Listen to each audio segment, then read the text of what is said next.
Hello and happy Tuesday, honeys. We have your whole lineup here of significant news stories from the arts world from the last week, and not really any administrative updates or anything like that, so let's go ahead and begin with the buzz. A lack of administrative updates or follow-ups does not mean we are lacking in story updates or follow-ups, so we'll start there. We heard that Frida Kahlo's Mexico City family home has opened as the new Museo Casa Kahlo. The artist's lifelong family home, known as Casa Roja, was originally purchased by the artist's parents and has been passed down through the generations. The new museum format itself is operated by the Fundación Kahlo. The space reportedly features personal artifacts telling the, quote, untold story of Frida's day-to-day life, end quote, outside her relationship with fellow artist Diego Rivera, focusing rather on her humanity and family legacy. Last week also saw a Bob Ross painting break a record at John Oliver's public media benefit auction. Ross's Cabin at Sunset, painted for a 1986 episode of PBS's iconic The Joy of Painting,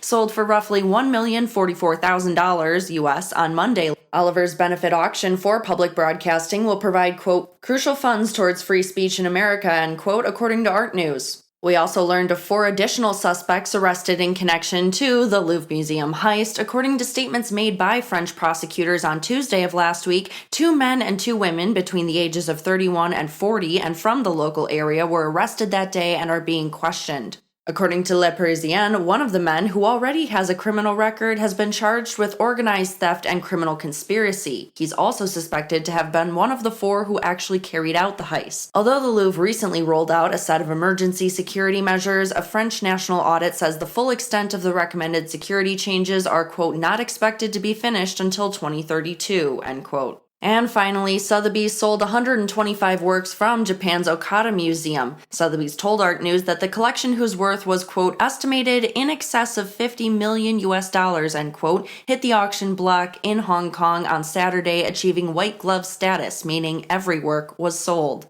It netted the equivalent of $88 million US plus fees and set 2 auction records for Japanese artists Kirigawa Utamaro and Hokusai. His Great Wave sold for a record $2.8 million US, nearly tripling its high estimate and going to a Japanese private collector. As previously covered, the museum's founder sold the artworks to settle a $50 million US legal bill that stems from his long-running feud with casino magnate Steve Wynn. Speaking of sales, a 1939 copy of Superman #1 became the most expensive comic book ever sold last week. 3 brothers made the incredible and rare find while clearing out their late mother's California loft last year. This original June 1939 copy of Superman was one of the earliest comics featuring the Man of Steel. The BBC reports that the copy was well preserved by the cool Northern California climate, so remained in, quote, remarkably pristine condition, end quote, earning a grade of 9 out of 10 by CGC, a large third-party comics grading service, surpassing the previous record of 8.5. Host of the sale, Heritage Auctions, called the discovery the, quote, pinnacle of comic collecting, end quote, while its vice president, Lon Allen, explained the brothers had only heard their mother's claims that she owned valuable comics, but never saw them, so didn't know she had this among her collection, which was started between the Great Depression and the start of World War II by her and her brother. They also didn't know she kept collecting after that point. This edition went on to sell for $9.12 US million, setting another new world record for the most expensive comic book ever auctioned. We also learned that a Renoir painting missing for a century sold in Paris for $2 million US. Titled The Child and His Toys, Gabrielle and the Son's Artist Jean, it depicts exactly that, the two playing with quote-unquote palpable warmth. The artwork, which was created roughly around 1910, had never been published or exhibited. Still, it didn't require any restoration work when it came to auction, where an international collector secured it on November 25th for 1.8 million euros, or about $2 million US, including buyer's fees, at a sale in Paris, says Art News. And to round out the sales category, a drawing said to be by Michelangelo will go to auction soon. The 5-inch tall red chalk drawing of a foot came to light when Giada Damon, a specialist in old master drawings at Christie's, noticed it among a batch of online inquiries from members of the public and studied its provenance to the point of being sure that it was genuine. Christie's subsequently declared it a study for Michelangelo's celebrated fresco ceiling of the Vatican's Sistine Chapel in Rome. It will be offered by the auction house in New York in February with an estimate between 1.5 and 2 million. Talk about valuable feet pics. In other news, Chanel opened China's first public contemporary art library last week. The project culminates the house's long-term partnership with the institution and anticipates further programming dedicated to contemporary Chinese craft, culture, and theater, say our sources. It is located on Shanghai's Power Station of Art's third floor, featuring exhibition grounds, a terrace theater, design center, and, of course, an 18,000 square foot library, which holds more than 50,000 books and audiobooks, over 10,000 of which are already accessible to the public. Gong Yan, the director of the Power Station of Art, told Art News that, quote, Espace Gabrielle Chanel stands as a tribute to cultural pioneers and a stage upon which the narrative of new life, new culture, and new art continues to unfold, end quote. We also learned that artists and former staffers alike have accused a London gallery of withholding payment. Pictorum Art Group and the brothers Jackson Navin and Matthew Navin behind it have been accused by LA-based artist Brittany Fanning, as well as others, of failure to pay, quote, despite numerous attempts to contact the principals, end quote. One such example is Finn Johnson, who received a court judgment ordering an £8,500 or about $11,000 payment for balances owed to her. Fanning herself says that she's owed around $6,500 for just 2 artworks and another $2,600 for a third. The allegations of difficulties getting a hold of any of those legally liable for receiving suits or other documents, as well as handling finances on behalf of the company, are present in letters from Johnson's attorneys, who also point out a, quote, concerning pattern of behavior, end quote, as, quote, several young artists entered into agreements with the company, surrendered their paintings or artworks, and received no payment. The company repeatedly promised future payment, which was never fulfilled, end quote. Another former employee claimed in conversation with Art News to be owed over £15,000 or just shy of $20,000, but spoke anonymously pending a legal action.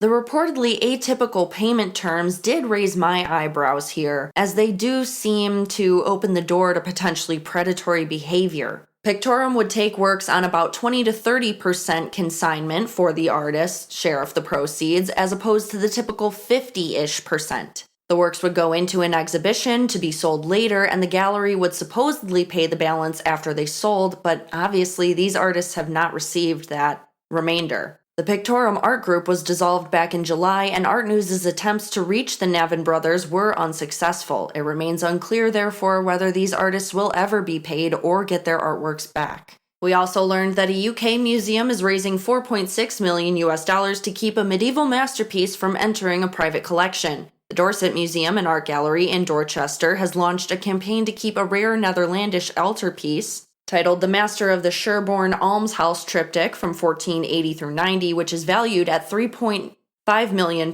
rather than permit its owners to sell it at auction. The funds it is raising are intended to either buy the work for public display and or obtain an export ban on it. Last week also saw Greta Thunberg banned from Venice after she and several members of the Extinction Rebellion environmental group turned Venice's Grand Canal bright green by dropping non-toxic fluorescein dye from boats on Monday to protest what they view as the world's slow progress in transitioning away from fossil fuels.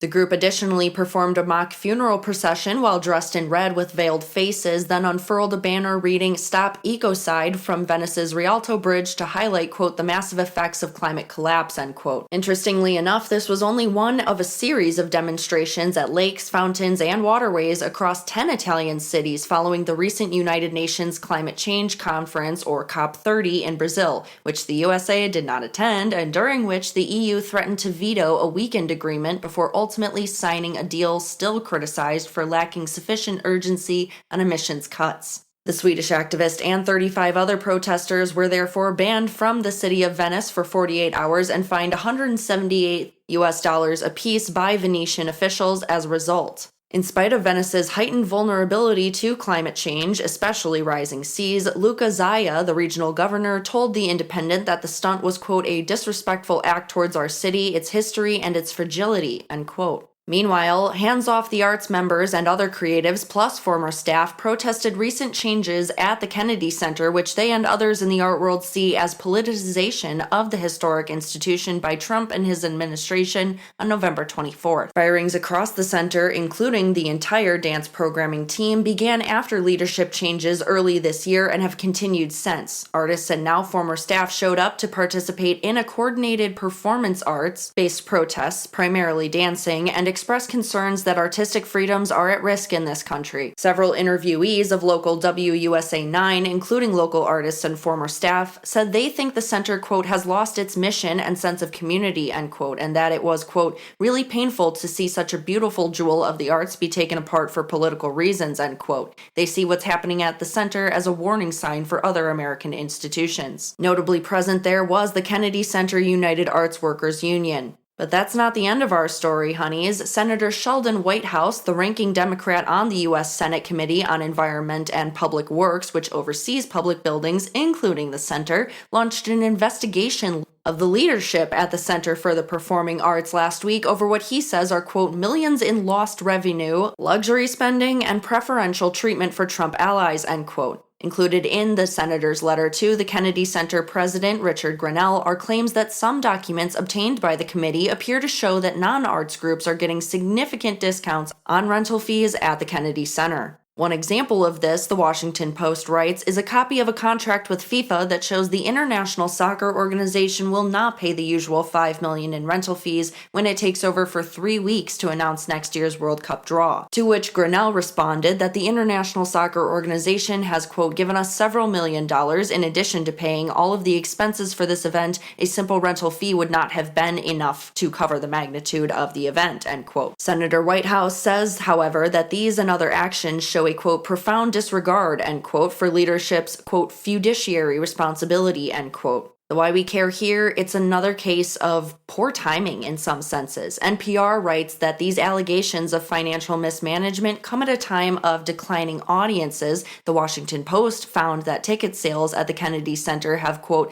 taken a nosedive. On average, 43% of tickets have not been sold since early September, end quote. And that's, of course, on top of artist cancellations, layoffs, and resignations at the Kennedy Center. We did also have some good news last week in the form of an update on a major Institute of Museum and Library Sciences court case. A Rhode Island U.S. District Court granted a permanent injunction in Rhode Island versus Trump on November 21st, stating attempts to dismantle the institution were unlawful, unconstitutional, and in direct violation of Congress's clear statutory directives. The injunction essentially prevents the Trump administration from further carrying out the executive order relating to IMLS and vacates its actions, impacting all states, not just the 21 that are a part of this initial ruling. Attorney General of Rhode Island, Peter F. Noronha, stated, quote, in courts across the country and here in Rhode Island, we continue to find that we are right on the law and right on principle. With this order, these 4 agencies can continue to serve our communities, whether through your neighborhood library, labor dispute arbitration, or support for small businesses, end quote. The president of the American Library Association, a leader in these efforts in Congress and the courts to preserve the Institute of Museum and Library Services,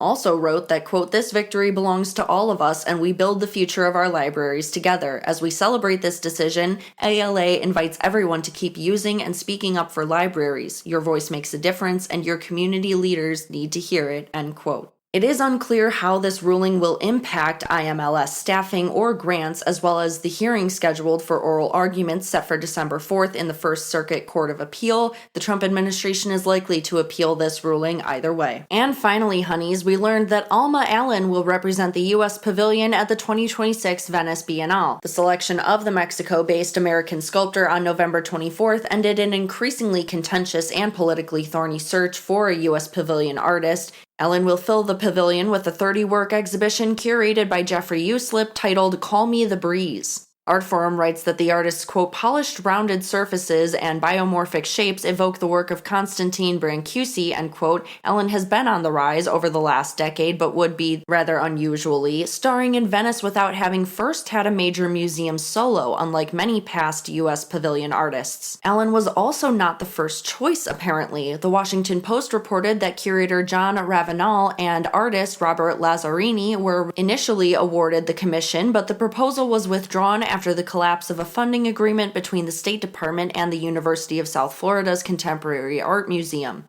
There are a few why we cares here, first being that some questions remain about the selection process and its details, as Allen told the New York Times that he had not submitted a formal proposal to the Biennale Commission, but was instead approached directly with the offer by Uslip, who the artist had reportedly never met before, though he said he accepted this offer right away.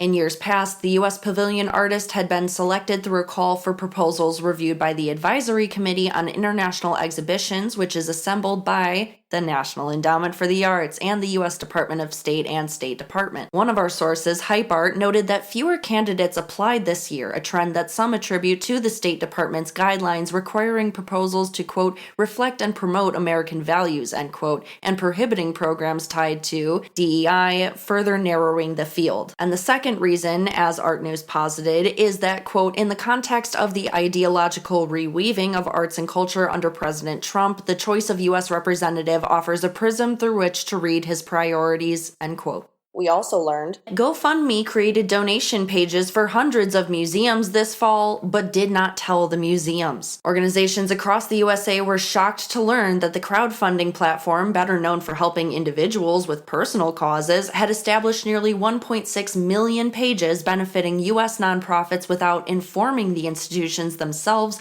or giving them the opportunity to opt out. That list includes the Cleveland Museum of Art, the Baltimore Museum of Art, the Dallas Museum of Art, the Philadelphia Museum of Art, the San Francisco Museum of Modern Art, New York's Museum of Art and Design, the Museum of Contemporary Art, North Miami.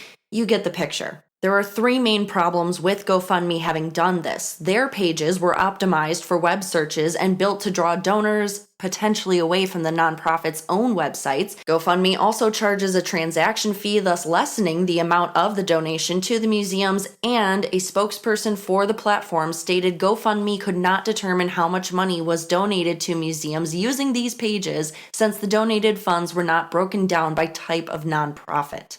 After a California ABC station was the first to break the news, GoFundMe published an apologetic blog post headlined, "Nonprofit Pages, We Listened and Made Changes," which reads in part, quote, "We understand clearly that our recent efforts with nonprofit pages have caused confusion, concern, and distraction from the vital missions of the very nonprofits we aim to support. We are very sorry for this and take responsibility for missing the mark," end quote. This is being seen as scandalous, and we care about it because it is still a huge potentially loss of donations to these organizations at maybe the worst time. Looking north momentarily for more good news, Canada has passed a resale royalties bill. The Art newspaper reports that Canada's minority Liberal government passed its November 17th budget and with it delivered a significant win for the country's visual artists, a commitment to introducing those resale rights. Basically, this means that the artists would receive a royalty when their work is resold through auction houses or galleries. A version of this commitment failed in 2022, but this one brings Canada closer to more than 90 countries, including France, the UK, Australia, that already mandate resale royalties typically at 5%. The push follows 2 decades of lobbying by the arts nonprofit CARFAC, the RAAV, the association representing visual artists in Quebec, and cultural leaders such as former Senator Patricia Bovey. Says Executive Director of CARFAC, April Britsky, the policy offers long overdue financial recognition for artists, many of whom earn very low incomes despite their major cultural contributions. Although this is an important win for all artists, it is especially so for Indigenous artists who have frequently been exploited in the secondary market. RAAV's Camille Kazin says the measure additionally acknowledges the value of the artist's work and will improve their living conditions. And Corey Dingle, who oversees the Norval Morisseau estate, adds that the resale royalties will help preserve artists' legacies, fund cultural education, and support institutions that rely on art for teaching and inspiration. And turning to music for a moment here, the AI country hit Walk My Walk, built on Blanco Brown's sound, has sparked questions of attribution as well as ethics. The Grammy-nominated country artist has worked with Britney Spears, Childish Gambino, and Rihanna, but was completely shocked by the #1 charting on Billboard's country digital song sales this month of a song attributed to him but which he himself had never even heard of. Credits for the gritty and chant-heavy track Walk My Walk list Abier Rivaldo Taylor as one of the song's creators, while Apple Music and Spotify identify him as both the songwriter and producer. Taylor is similarly behind Deaf Beats AI, one of several X-rated AI-generated country artists that exploded across social media last year and who has been connected to a collaborator of Brown's, Abraham Abushmais. Brown himself said, quote, "My phone just kept blowing up. Somebody said, inner quote, man, somebody done typed your name in the AI and made a white version of you. They just used the Blanco, not the Brown," end all quotes. The artist stated that the digital avatar fronting Walk My Walk, a white AI-generated country singer built with a vocal approach modeled on Brown's sound is where the moment shifted from eerie to uncomfortable for him. Quote, "It's a white AI man with a black voice, and he's singing like a Negro spiritual," end quote. Brown additionally pointed out that he has worked for decades to get to his current level of repute, but, quote, "an AI song built on his vocal identity and paired with a white avatar went straight to #1, a dynamic," he says, reflects a similar pattern in Nashville. Innovation from black artists being reattributed, end quote, writes AP News. It's worth noting the response from Brown has been multi-part. He is not necessarily anti-AI nor mad at Ebushmai or Taylor, but sees this as a reminder of how the industry assigns value regardless of actual talent. Brown has already studio recorded his own cover of the song, which his management says he wants to use as a part of his own lived experience, quote, "to force the industry and lawmakers to confront who owns art and what happens when technology outpaces the rights of the human creators it imitates," end quote. So the why we care here is that the success of Walk My Walk has made one thing clear to musicians and educators alike. AI-generated music has leapt from internet experiment to commercial disruptor. The director of the Ohio University Music Industry Summit, Josh Antonuccio, says, quote, "We are entering a very strange and unprecedented period of both creation and industry. AI has essentially democratized the act of music creation itself," end quote. Yet that democratization and its artistic products have come with no guardrails, so companies and musicians are all trying to get ahead of it. Some labels have even shifted from lawsuits to negotiation as a result. For example, Universal Music Group recently settled copyright infringement lawsuits with Udio and signed a new licensing agreement with the platform, while Warner Music Group partnered with Suno in what the companies called a first-of-its-kind agreement to develop licensed AI music that both compensates and protects artists on Tuesday. We also got word that Nina Simone's childhood home has now been fully restored. A group of contemporary artists led by Adam Pendleton purchased the three-room house that Eunice Wayman, one of 8, lived in from her birth in 1933 until 1937 in North Carolina. After doing so in 2017, they partnered with the African American Cultural Heritage Action Fund, a part of the National Trust for Historic Preservation, which designated the site a national treasure in 2018. Renovations began in June 2024, and although they are now complete, the house is not yet open to the public, as both the Action Fund and the artists are working with the Tryon community to, quote, "make the house a shared space open to eventual cultural heritage tourism," end quote, says Samuel Wayman, Simone's younger brother, in a statement from the National Trust for Historic Preservation, quote, "Preserving our home preserves the piano lessons, the joy, the discipline, and the discovery of her gifted talent all recorded in those walls. It's an honor to share this with the world as she would have wanted me to," end quote. Also last week, Bach compositions lost to history were performed for the first time in 300 years. Researchers had finally concluded that 2 pieces thought to be composed by the famous German in his youth, discovered in the 1990s, were indeed genuine. The newest additions to Bach's official catalog were identified by the director of the Bach Archive in Leipzig, Peter Wolny.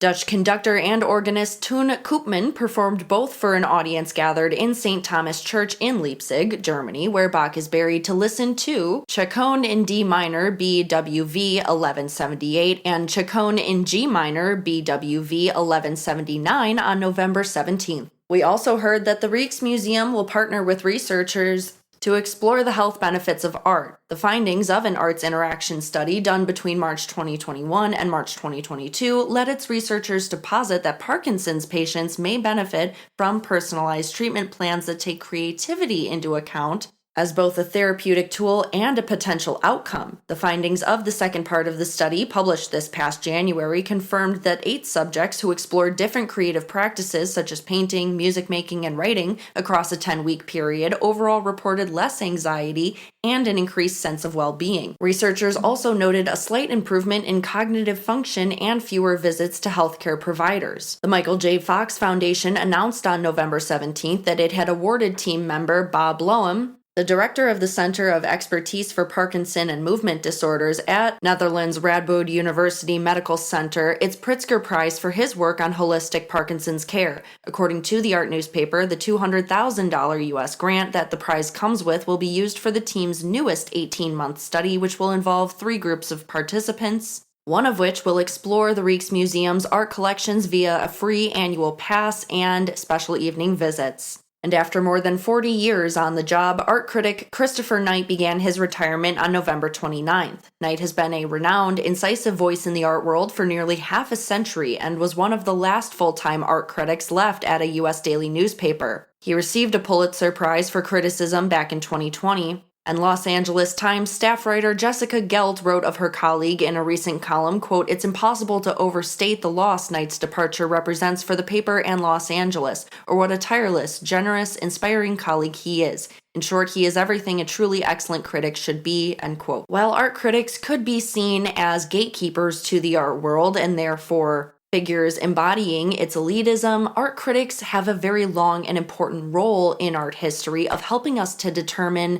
when or how an artwork or an artist is speaking to something truly amazing, truly unique, truly important about whatever our context is. And in that sense, at least, Knight's retirement is definitely a loss for all of us. We also heard that everyone's favorite New York City mayor-elect has named his Arts and Culture Transition Committee. The 28 members selected by Mamdani include Mellon Foundation President Elizabeth Alexander, MoMA PS1 Chief Curator Ruba Katrib, Kimberly Drew, a curatorial director at the Global Mega Gallery Pace, Gonzalo Casals, a former commissioner of cultural affairs for New York City, and several New York Public Library staff members. Recall, honeys, that many in the art world, especially of New York, celebrated Mamdani's win, including New York Times contributor Siddhartha Mitter, artist Laurie Simmons, critic Jerry Saltz, and El Museo del Barrio. He seems strongly connected to this sector, and we like the strength and the breadth of the lineup he chose. And that, honeys, is our show. Thank you for tuning in this week. We will continue to have new stuff for you next one, and the next one, and the one after that. So until next time, take care and hydrate or dehydrate. We'll talk soon. Our intro and outro music was created by Chris Meinhold, but the production, fact-checking, hosting, recording, editing, all of that was done by yours truly, Celia Bugno. Be sure to like, comment, follow, subscribe, comment on Substack, Patreon, your favorite streaming platforms, and social media.